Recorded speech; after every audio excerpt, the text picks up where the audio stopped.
Thank you for joining us for this fifth episode of Making India a Great Nation. My name is Vishal Mangalwadi, and I appreciate you joining us again. Those of you who have watched earlier episodes, you know that we are commenting on Prime Minister's slogan, Make India Great Again. And I'm suggesting that this concept comes from the Bible. Came via USA to us, via President Trump, but it originates in the first book of the Bible, Genesis, in chapter 12, when God calls Abraham that you forget your culture, you forget your history, you forget your mythology, you walk with me, you be my friend.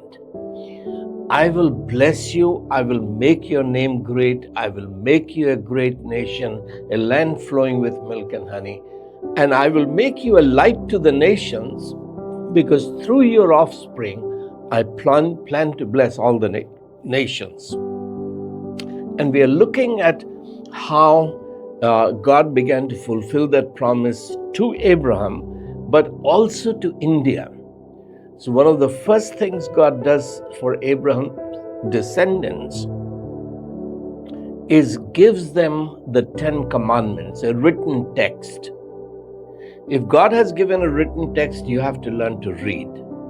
That's what Abraham's spiritual descendants, the missionaries who come to India, they do. They begin to turn oral dialects which illiterate Indians spoke into literary languages, including modern Hindi, by giving us the Bible, God's Word, how to become a great nation.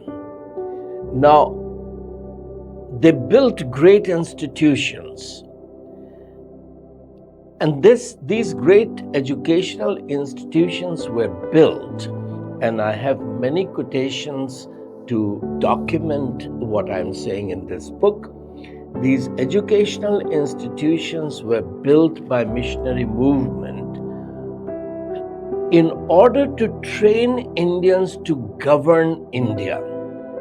So almost 30-40 years before Mahatma Gandhi was born, Lord Macaulay had already persuaded British Parliament in 1833 that British policy in India must be to train a group of people who understand freedom, who understand great nation, and who can govern their own nation. Macaulay's brother-in-law, Charles Trevelyan, was a civil servant in India, married to Macaulay's sister Hannah. He wrote a book in 1838 on the education of the people of India.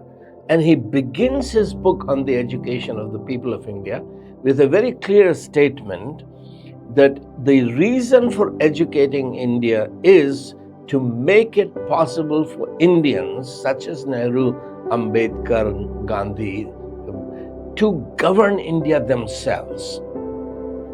This will be the glory of the British Empire, that we found a people who were sunk in slavery for 700 years. Delhi had been ruled by the Muslim rulers. And we ruled over them in such a way that they became capable of governing themselves with freedom and justice. However, this whole education system which they began has now become very corrupt.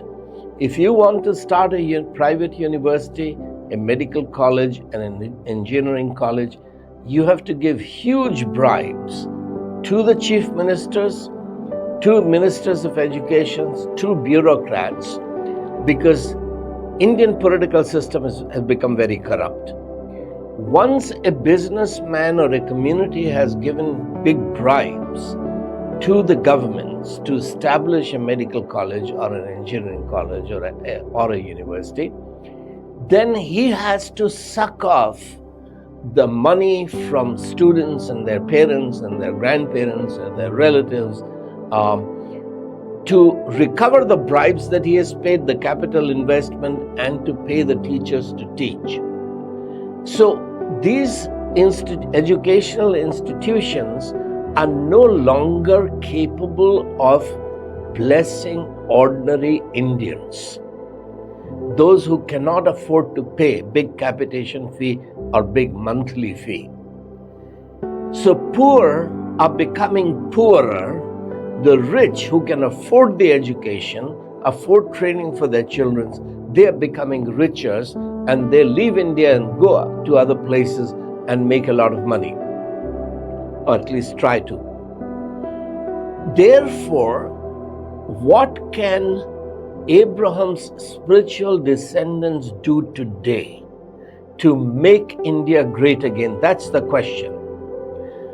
And the proposal is what I call the third education revolution. We harness the technology available today in order to give the best education to the poorest child in a slum, in a village, who cannot afford to get admission into good schools and colleges.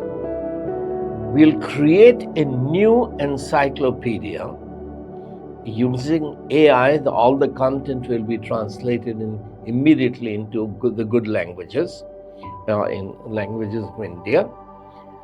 So this online encyclopedia cum university will offer kindergarten to 12th grade curriculum for free to every student. Now this will be the world's best curriculum. An 11th grade student, let's say, is studying physics and wants to understand Einstein's theory of relativity. In his slum, Einstein will come online through animation and explain his theory of relativity and explain the limitations of his theory of relativity and what are the other complex problems of physics that still need to be resolved, and how can students develop their own minds, develop labs. Likewise, if theory of evolution has to be taught, students will watch Darwin through animation, going into different islands to study birds, etc., and how he develops his theory of evolution, he will teach himself. And then other experts will come of other biological factors which Darwin was not able to look at, was not able to understand. Let's say, for example, the eye, the development of the eye. And the challenges that challenge the theory of evolution, so that students begin to think critically and take science further. If you are studying English language or Hindi language, if you are studying Premchand or Tagore's, you will have Tagore himself coming online and teaching you the meaning of his poems in Gitanjali or national anthem Jana Gana Mana Adhinayak Jaya Hai. So this will be a new curriculum utilizing the best available technology, and this curriculum will be given away for free. There will be college curriculum where we are training teachers to use this free curriculum to educate children in the slums, children in every church. Let's say every temple and every mosque is also welcome to participate in this, but for every church, certainly those who are spiritual descendants of Abraham, they must take responsibility to make India a great nation by educating children using the current available technology, educational technology, to have the world's best schools in a mud hut under a tree with tablets or with big screen. You don't have to hire good trained teachers because the world's best teachers will come online to teach. But you do need what I call academic pastors. Pastors who are responsible for the life of the mind. And we will train them through college level, university level degrees, because so that you have every slum, every village, every church has trained teachers who are not only allowing students to develop their mind and understand the world's best science and philosophy and theology and psychology and sociology and statistics, etc., but also to shape character, moral character, without which India cannot become a great nation.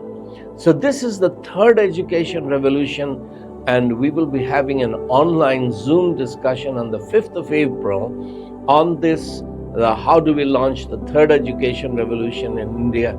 And you are welcome to join this movement. I will talk more about it, but we need to move beyond education to begin to think about transforming Indian economy, etc. So please come back and listen to the next episode in this series of Making India a Great Nation.